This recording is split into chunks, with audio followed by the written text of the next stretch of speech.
Mwanadada alifall in love na dereva bwanake. Yani kilichotokea na kwambia itakushangaza sana. Yani kama wewe ni fan wa love story, hii inakuhusu bro. Maana hii movie itakupa funzo na full mzuka, utaenjoy kinoma. So before tuanze unyama, ningependa uweze kusubscribe, kushare, kucomment ili wa kwanza kupata kila unyama nitakaoposti. Na pia kama wewe ni mwanabiashara, unataka biashara yako tuweze kuifanyia matangazo, pia ni rahisi. Kuna namba zitakuja hapo na utanitafuta. Chuma linaanza, tunampata mdada fulani amenunua bonge la gari, nyumba na huyo sugar daddy wake, yani ana furaha kinoma. Alafu ndio sugar daddy akawa amemletea pia driver ambaye atakuwa anampeleka kila mahali atakapotaka. Manzi kumuona yule jamaa akamuelewa kinoma ikawa ngori sana. So after sugar daddy yake ametoka, akamwambia kazi unaanza leo. Na jamaa alikuwa ameambiwa kazi anaanza Jumatatu. Jamaa akampigia bosi wake akamwambia, sasa mbona tasielewi? Wewe unaniambia Monday, wewe unaniambia leo. Sasa unashikana nani? Akachukua simu akakata. Haya, ilipofika mida ndo chief akawa amekuja, ni huyo sugar daddy Odem. Sasa wewe umeniletea mtu anielewi. Yani nini mmedwa na leo tena mpatani? Huyo jamaa anaitwa Stanley. Ilipofika usiku, Odem anaita Beninda akawa amempigia Stanley kwa anataka kudabeba usiku atolewe. Jamaa akamwambia sasa niko off duty, sasa kuja kubeba. Manzi akawaka kinoma yani. Na mimi nimekwambia kuanzia kesho utakuja uje uishi na mimi hapa. Maana mimi sitaki hizo mambo yako. Ilipofika day iliyofuata yani, jamaa ndo afika. Ndo chief akapiga simu akaelezewa kuwa jamaa itabidi ahame aje ishi na Odem. Demu amefurahi kinoma yani. Jamani hakuwa anataka, lakini hakuwa na jinsi, akakubali kibarua kisote nyasi, ya maana kazi ndo shapata juzi tena afutwe. Ingekuwa ngori sana. Jamaa kiwa anatoka, sawa akapaki kila kitu chako uje. Sasa jamaa vile ameanza kazi, mwanadada ndo ana mtihani anamtokea na kinai dress Sasa ndo vipi nguo ambazo unanivalia? Mimi nikisema kitu unafaa unisikize. Alafu akatia mkono kwenye mashine. Baadaye tunamkuta Beninda amefika jikoni, wapata hakuna kitu cha kupika. Ndo akampigia Stanley ili aletewe vitu vya kupika. Kufika hapa ndo anafoka kila wakati. Ilipofika mida usiku, Beninda akamwambia kwa anataka kufanya massage. Jamaa kwa na jinsi yani anaogopa kupoteza kazi. Jamaa ikabidi amfanyie. Asubuhi yake Beninda akashuka akampata Stanley huko kama wanaongea. Baadaye akiwa amemtoa, Beninda akapata na mama fulani akiwa anafanya biashara, mara akampa mkoto akamsaidia. Stanley kuona ile kitendo akafurahishwa sana kile kitendo yani. Akafurahi. Kufika huko, yani kumbe sikujua kama una roho kama hiyo yani.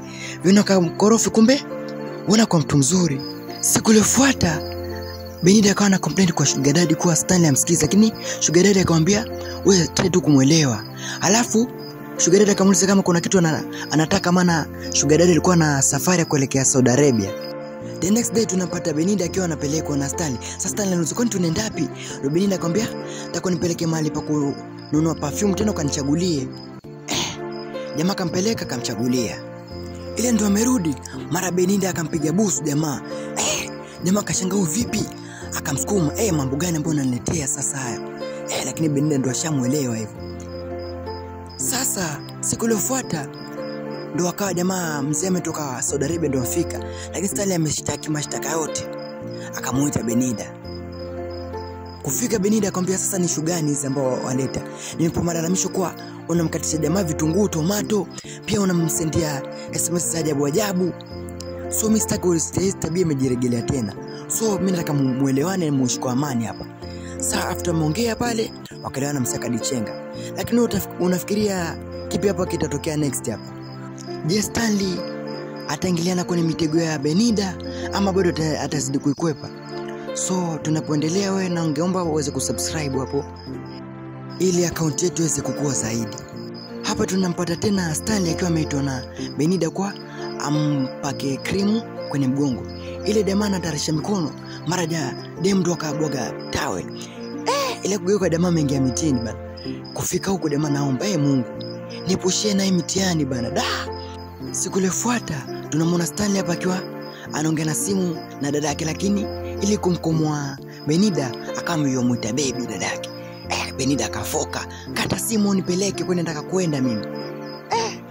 Usiku huo ndo dadake akawa amekuja mtembelea, mara ndo anamsafirisha, lakini Benida akaona kama ndo girlfriend wa Stanley. Akasema mimi nitamwambia chifu kuwa waleta wanawake hapa. Usiku wake ndo Benida akapeana zile habari, lakini chifu akamwambia wewe mind your business, achana naye huyo, bora tu kazi anakufanyia. Usiku wake ndo chifu akampigia Stanley akamwambia nimepata hizo habari kuwa waleta wanawake, so be careful na huyo, so muelewa tena mambo yake. Haya, siku iliyofuata ndo akawa dada yake Stanley akawa kuja mtembelea. Mara Benida kufika kaanza kufoka, wewe nilikwambia wewe kuleta wanawake. Mara ndo alipogundua kuwa ni dada yake Stanley, nikamshuka akomba msamaha. Baadaye Stanley akiwa anapeleka gari kama sasa tunaenda wapi, ndo Benida akamwambia nataka nipeleke kwa restaurant fulani. Kufika ndo Benida akamwambia Stanley amwodie chakula, kumwodie chakula kikawa kitamu. Akamkubali sana Stanley. Kumbe unajua kuchagua. Mara kufika nyumbani Stanley akamwambia mimi tabia zako mimi sijazipenda kabisa, so kuanzia sasa mimi nitakuwa nakusikiza lakini sikujibu kile utakachoongea, nitakuwa nafanya lakini sikujibu. Kufikia Benida akakasirika, akakaa siku nzima amejifungia ndani, hatoki hali. Stanley akawa amemletea chakula kwa namwongea si utoke ule, lakini hakutoka. Jamaa akabidi aache chakula pale mezani. Baada mida njaa ikamshika bana, akafungua akachukua chakula akala. Hasa ndo Stanley akaja pale, wakapiga story kiasi pale. Siku iliyofuata wakiwa kwenye gari, Stanley akamuuliza sasa tuende wapi? Ndio Benida akamwambia nataka unipeleke market kanunue vitu tuje tupike. Stanley hakuamini. Makubwa. Ilipofika mida baadaye after ametoka huko wakawa pika for the first time, wakawa wanapiga story wanaongea vizuri yani. Hapa wakiwa wanaongea ndo Stanley akaamua kuconfess kwa anamkubali, sema tu ni venye manzi anaishi na sugar daddy yani inamuumiza, so hana la kufanya, ndio inabidi tu amezee. Ilipofika usiku kila mmoja anamwanza mwenzake yani.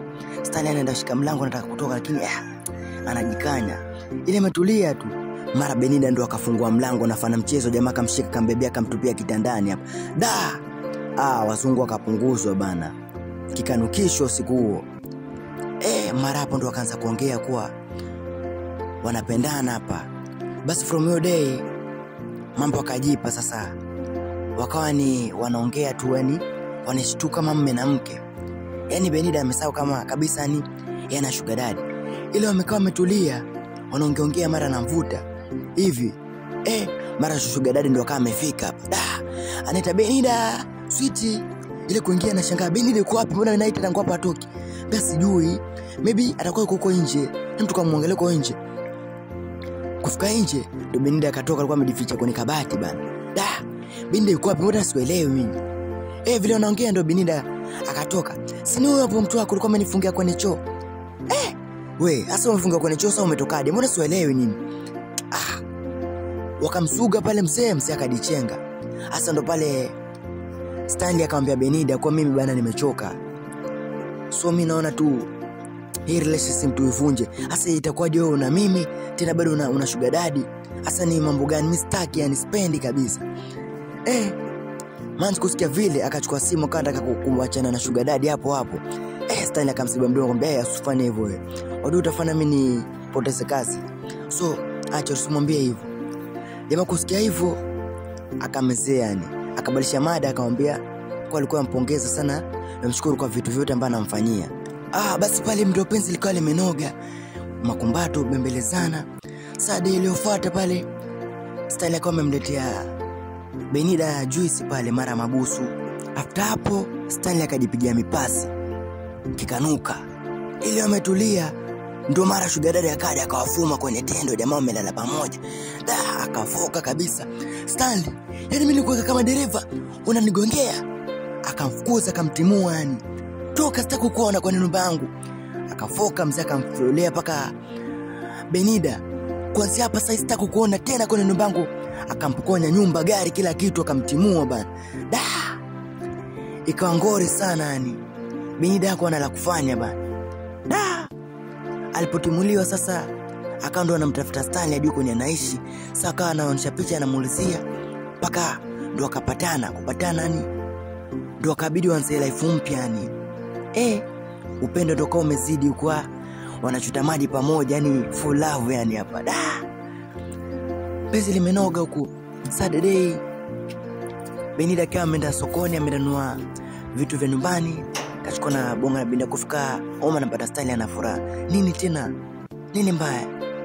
Yani nimeenda kazini lakini bado ni interview nimefail. Usijali, kazi utapata. So the day next tunapata style anakuja kwa anacheza. Na Benida kaanza shekele sheke. Nini? Mniambie. Nimepata kazi. Furaha pale makumbato.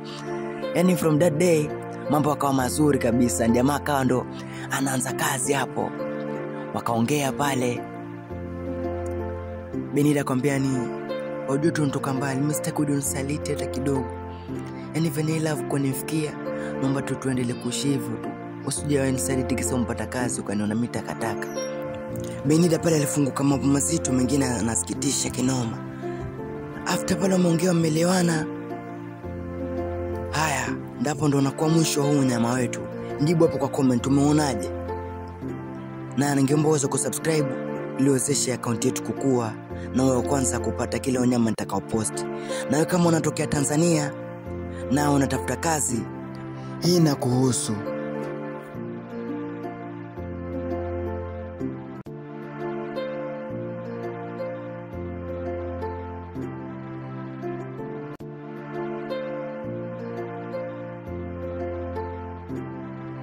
Habari njema kwa Tanzania ambao wamekaa bila kazi kwa muda mrefu. Hii na kuhusu sana. So kama umekaa muda mrefu bila kazi na unatafuta kazi, kuna kazi imetokea hapa. Nandi amefungua supermarket yake. Ili uweze kupata kazi, kuna namba hapo unazoziona kwenye screen. Tuma neno kazi kwa WhatsApp ili uweze kupata kazi.